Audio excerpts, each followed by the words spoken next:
Hello everybody, this video is a companion piece to a previous video I did on Chuck E. Cheese, so make sure to check that out before watching this video. Anyway, on to the video.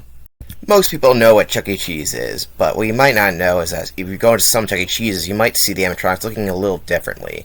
That's because, well, they stole skin from a previous show. And what show did they steal the skin of? And that show was the Rock-afire Explosion, part of Showbiz Pizza, a popular animatronic band that is pretty much no longer with us. But is it? Maybe. Let's find out the history of this unique animatronic band that stole the world in the 80s. These animatronics are built by a group called Creative Engineering Inc. located in Florida by a guy named Aaron Fector, who has his own YouTube channel, so you want to check that out, go check that out.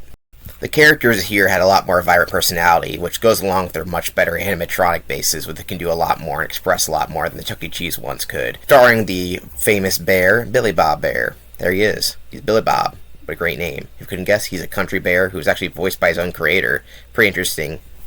These characters debuted at Showbiz Pizza Place, which was a competitor to Chuck E. Cheese. However, they did much better than Chuck E. Cheese because, well, these animatronics were much more lively and, well, better personality. Even though I do like the Chuck E. Cheese animatronics, these are just better. I know that because I've seen them both in person, and I can attest they are better.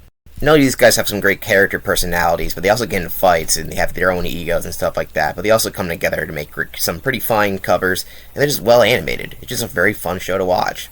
My favorite of these being Rolf and his puppet Earl, who are on the left side of the stage. These guys are pretty funny, how they kind of just fight with the whole band, because Rolf here has a giant personality. These also be the inspiration of Foxy, the pirate, in case you're wondering, especially in this left stage that's hidden off by a curtain. This one's also pretty impressive because it can play his little drum thing there, which is pretty neat. So can the drummer, known as Duke LaRue, can also play his drums a little bit, but not that great.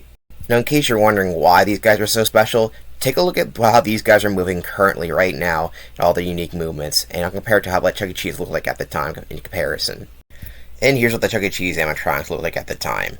Yeah, they even had half bodies, and they also use the same template with a disjointed jaw in comparison to Rock-afire's more smooth latex jaws. They just didn't look as good, and they didn't really have some good dynamic, even though I am a big fan of these characters too. In the 1980s, Showbiz Pizza exploded in popularity and overtook Chuck E. Cheese as the #1 pizza arcade, animatronic show, restaurant, whatever you call it. It was very popular. The things were about to get a lot worse. You see, there's a thing called the vegan crash of 1983, thanks to certain things like E.T., which was to blame. Even though there's a lot more things going on, but people blame this one really bad game, which, yeah, it's bad. Essentially, what that meant is that 1/3 of the reason why people are going to these restaurants was basically a reason didn't exist anymore. No one wanted to go to arcades anymore. They're dying off.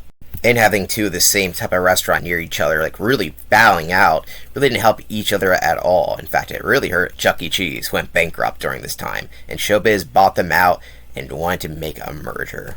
During this time, Creative Engineering was implementing new ways to implement animatronics in new, interesting ways, so they can always be evolving in creative ways, which is pretty neat. This revolving stage is kind of neat, though. It's not as good as the regular one, but it showcases that this studio could make great animatronics and they could evolve. But there was complications because they were too expensive, and Creative and Showbiz wanted cheaper animatronic stuff. So much so that they just thought, like, hey, we just buy these characters off from Creative Engineering, but that would basically take off full creative control from them, and the leader of Creative Engineering, Aaron Fector, decided that was a bad idea, especially since they weren't even going to give him a good royalty deal or anything at all. It was a pretty shit deal and just kind of a fuck you, so he's like, screw that, I'm not going to do it. So Chuck E. Cheese characters got to stay, and the Rock-afire characters had to go, as they had to get rid of all of them during concept unification, which I talked about in my Chuck E. Cheese video, but the video's out there to watch. It's really bizarre and kind of weirdly creepy. Don't watch it if you're scared of stuff like that. I'm not.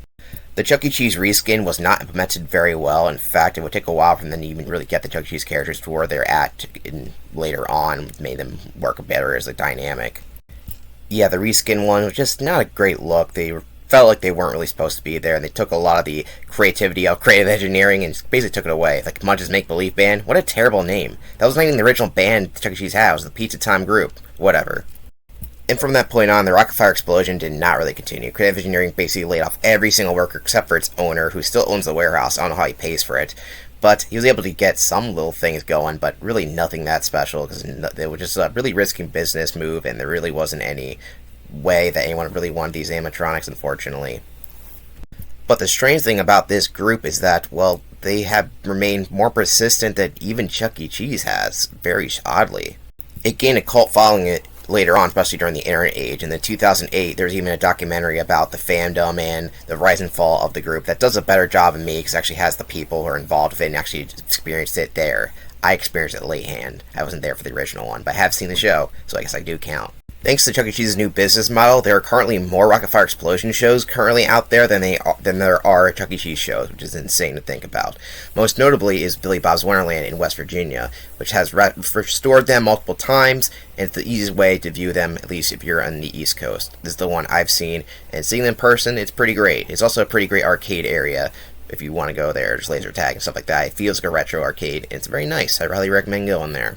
Though most of these shows are in fan collections. Some collections are better than others, like the Smitty Super Service Stations fan collection, which is very great if you love animatronics. There's also a Chuck E. Cheese show there.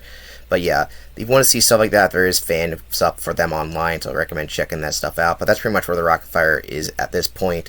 But they have got a little bit resurgent, also thanks to a certain indie horror game that had animatronics there.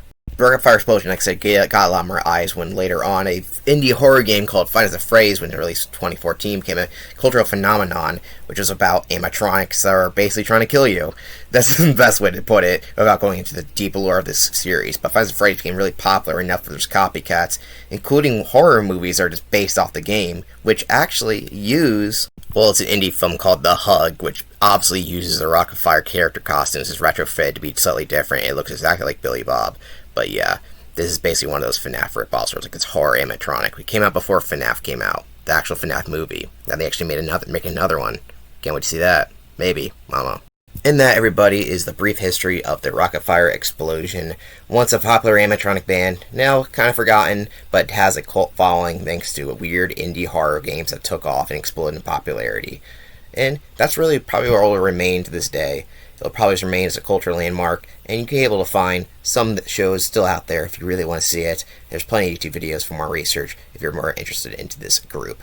Anyway, thank you for watching, and have a wonderful, fantastic day.